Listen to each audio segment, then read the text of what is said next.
Hello guys, welcome back again to Dbot. So today is our second video, and this is day 2 out of 15, learning how to build a Dbot. And today we are going to talk about the utility blocks. So the utility blocks where we have custom function, variables, notification, time, math, text, logic, list, loops, and miscellaneous. Hey, you're more miscellaneous. So, on the utility, you can see this is like where we have some like variables that we use to like set it here, when our trading parameters, and yeah, a lot of things, tools that we'll be talking about, and you will be using it on daily to daily, or when you're creating a bot, you'll be using them a lot of the time.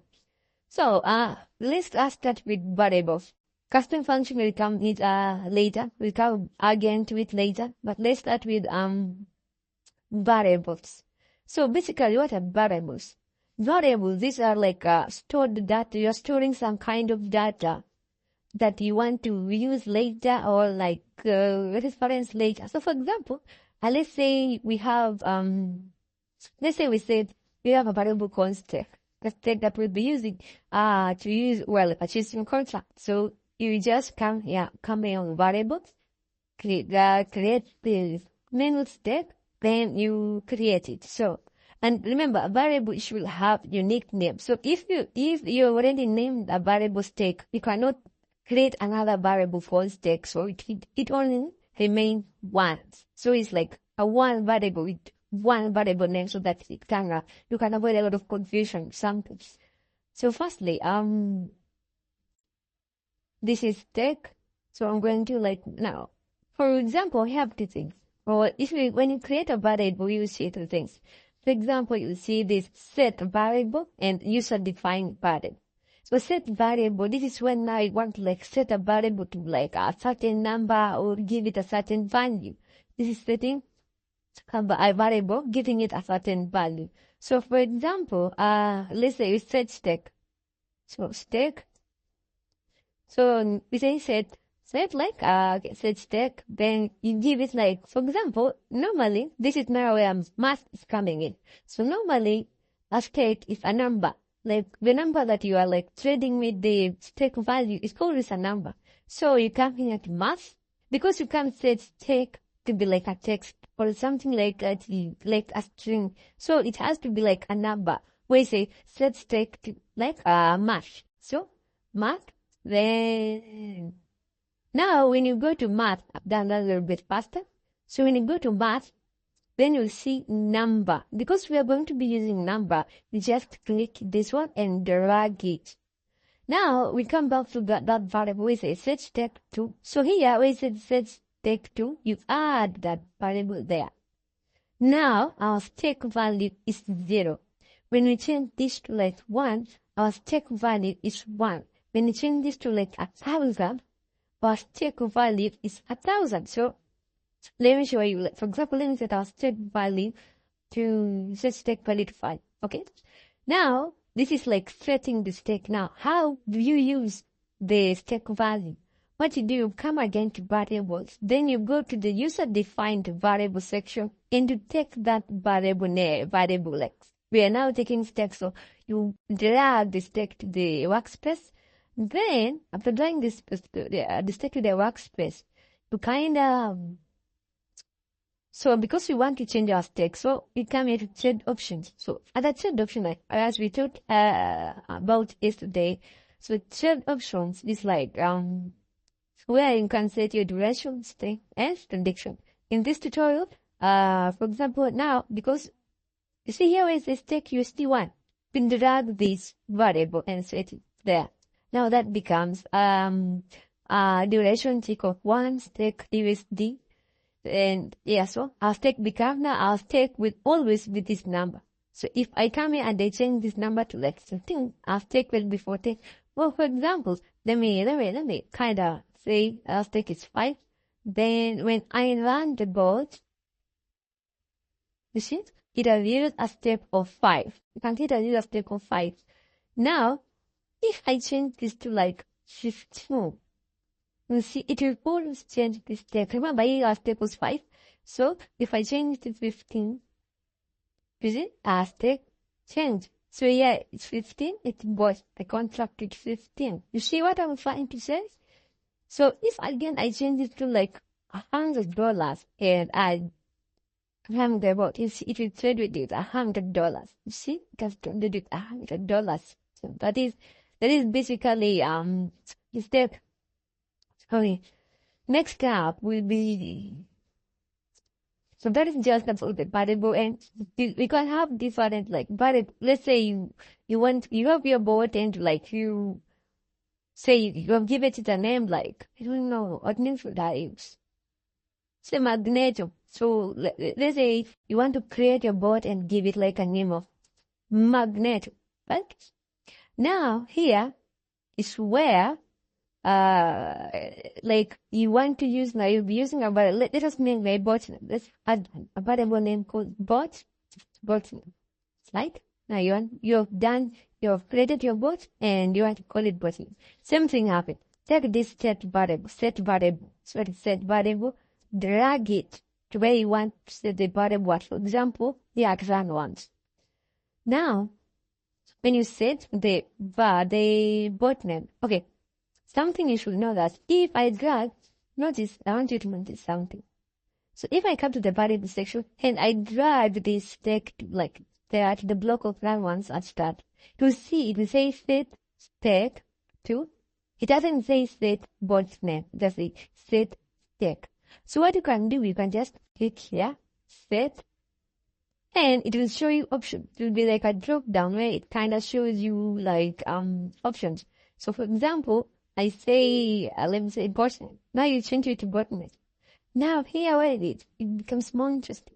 So a bot name is a string, it's text. It's like text. It's like text. So it isn't a number. A bot name is text.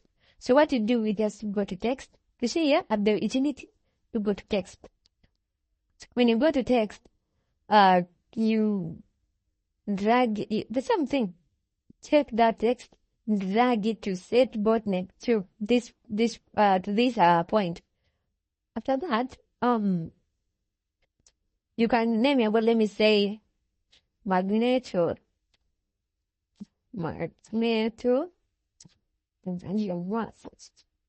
Very short, and maybe every time like the bot runs, you want every time when the bot start, you want to like people know the bot name magneto version 1. So what you do, we go to the notification. Remember here, right now we have talked about variables, we have talked about math, we have talked about text.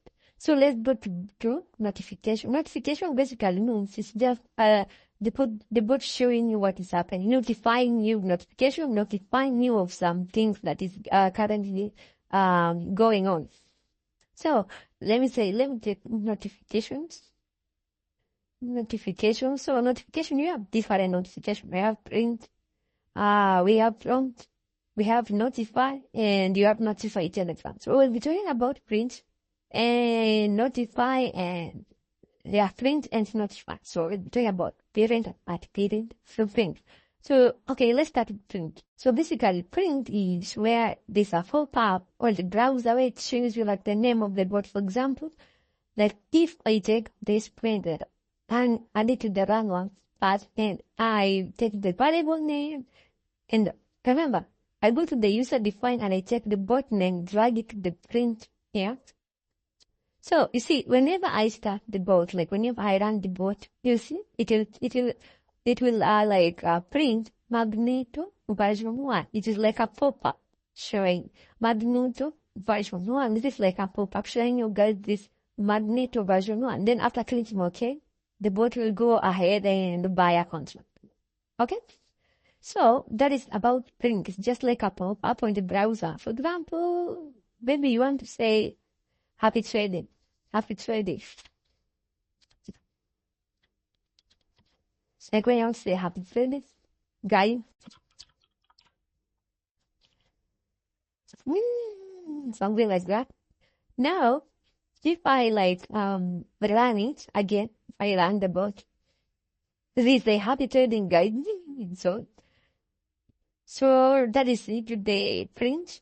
just kind of like use that a pop-up information that you want people to see. Okay, so next up, we'll be going with again notification. Then we have notify. This notify. Remember I talked about print. Now I will talk about notify. So when you say notify, can you just like place it there? Notify. Place it there. And after doing that, so the same thing happens. Get variables, take the bot's name, add it there. Remember, add it here. Make this like input where you can input it here, and it will like I know what to do. So with notify, you kind of have different we kind of have like different settings to it. So you can set the color, you can set the sound, and the bot name, like the name you want to set it here.